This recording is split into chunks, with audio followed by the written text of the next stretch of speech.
নমস্কার। আশা করি আপনারা সবাই খুব ভালো আছেন। কুকিং অ্যান্ড মাই ভিলেজ চ্যানেলে একটি নতুন পর্বে আপনাদের সবাইকে স্বাগত জানাই। আজকে কই মাছ এনেছে বাবা বাজার থেকে, কই মাছ রান্না করব।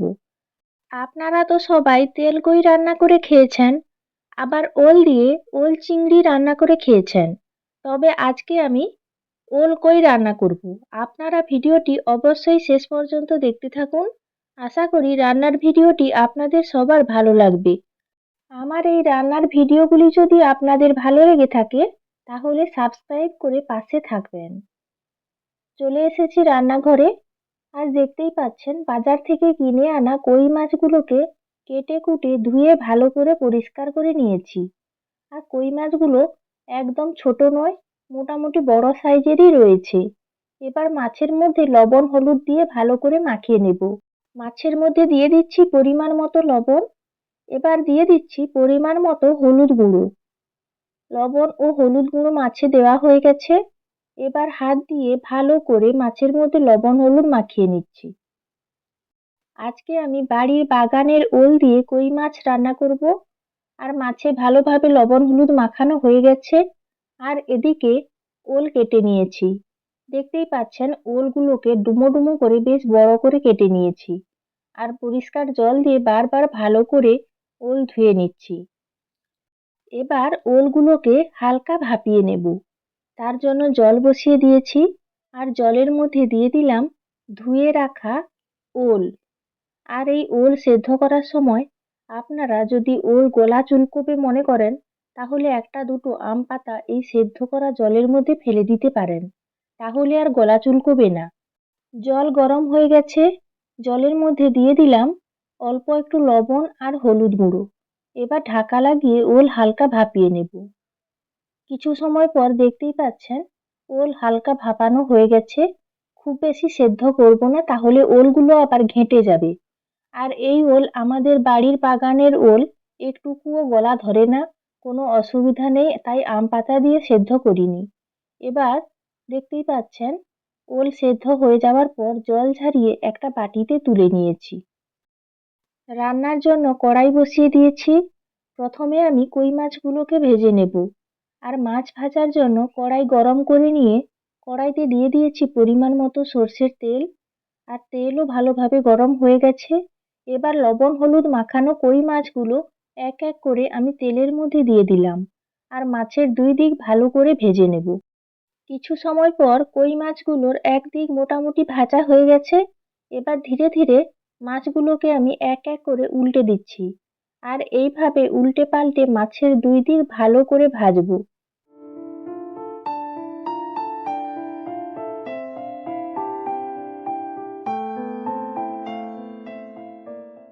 সব কই মাছ ভালোভাবে ভাজা হয়ে গেছে।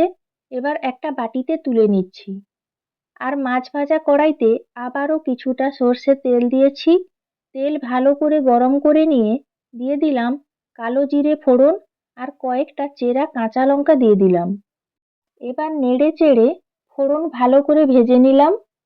ফোড়ন ভাজা হয়ে গেলে দিয়ে দিলাম তেলের মধ্যে আদা বাটা। আর একই সঙ্গে দিয়ে দিলাম পেঁয়াজ বাটা। আবার নাড়াচাড়া করে মশলা বেশ ভালো করে কষিয়ে নেব। আদার একটা কাঁচা গন্ধ থাকে, সেই গন্ধটা তাহলে ভালোভাবে চলে যাবে। আর পেঁয়াজ বাটাও মোটামুটি বাদামি রং করে ভালো করে ভেজে নেব।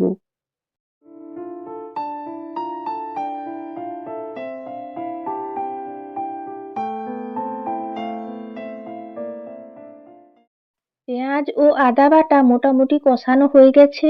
এই পর্যায়ে দিয়ে দিচ্ছি জিরে বাটা। আর জিরে বাটা দেওয়ার পর আবারও নাড়াচাড়া করে মশলা কিছু সময় কষাতে থাকবো।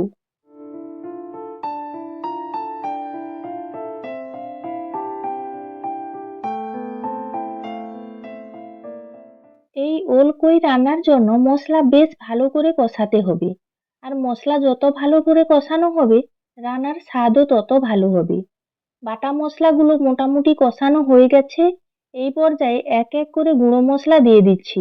ঝালের জন্য দিয়ে দিলাম লাল লঙ্কার গুঁড়ো, দিয়ে দিলাম পরিমাণ মতো হলুদ গুঁড়ো, আর দিয়ে দিলাম পরিমাণ মতো লবণ। আর মশলা যাতে পুড়ে না যায় তার জন্য অল্প একটু জল দিয়ে দিলাম। আবারও মশলা ভালো করে কষিয়ে নিচ্ছি। যত সময় পর্যন্ত না মশলা থেকে ভালোভাবে তেল ছাড়ছে তত সময় পর্যন্ত মশলা আমি কষাতে থাকবো। আর এইভাবে ভালো করে মশলা কষালে ওলকই রান্নার স্বাদও ভালো হবে আর কালারটাও ভালো আসবে।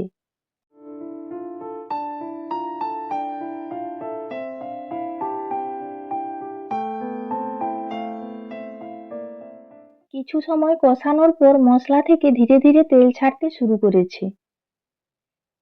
দেখতেই পাচ্ছেন এখন মশলা থেকে পুরোপুরি তেল ছেড়ে গেছে আর মশলা কষানোর পর কালার খুব সুন্দর এসছে। এই পর্যায়ে আগে থেকে হালকা সেদ্ধ করে রাখা ওল মশলার মধ্যে দিয়ে দিলাম আর ২-৪ বার ওলগুলোকে মশলার সঙ্গে ভালোভাবে নেড়েচেড়ে দিচ্ছি, তাহলে রান্নার পর ওলগুলো খেতে বেশ ভালো লাগবে। খুব বেশি সময় ধরে মশলার সঙ্গে ওলগুলোকে কষাবো না, ওলগুলো তো হালকা সেদ্ধ করাই আছে আর আমাদের বাগানের ওল খুব ভালো, তাড়াতাড়ি সেদ্ধ হয়ে যায়, তাই বেশি সময় কষালে ঘেঁটে যাবে। ২ থেকে ৩ মিনিট আমি মশলার সঙ্গে ভালো করে নেড়েচেড়ে দিয়েছি। এবার দিয়ে দিচ্ছি পরিমাণ মতো জল।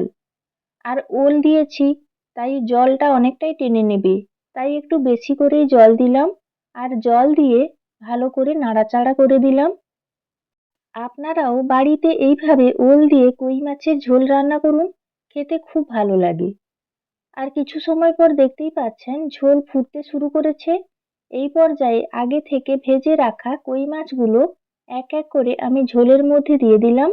এবার আমি 10 মিনিটের জন্য ঢাকিয়ে ঝোল ফুটিয়ে নেব। প্রায় 10 মিনিট পর ঢাকনা খুলে নিয়েছি আর দেখতেই পাচ্ছেন ওলকই রান্নার কালার খুব ভালো এসছে আর বেশ মাখো মাখো ঝোল রান্না হয়েছে। আর ওল যেটুকু সেদ্ধ হতে বাকি ছিল ভালোভাবে সেদ্ধ হয়ে গেছে আর কই মাছগুলো খুব ভালোভাবে সেদ্ধ হয়ে গেছে। দেখতেই পাচ্ছেন খুব সুন্দর ওলকই রান্না হয়ে গেছে। এবার আমি একটা বাটিতে ঢেলে নিচ্ছি।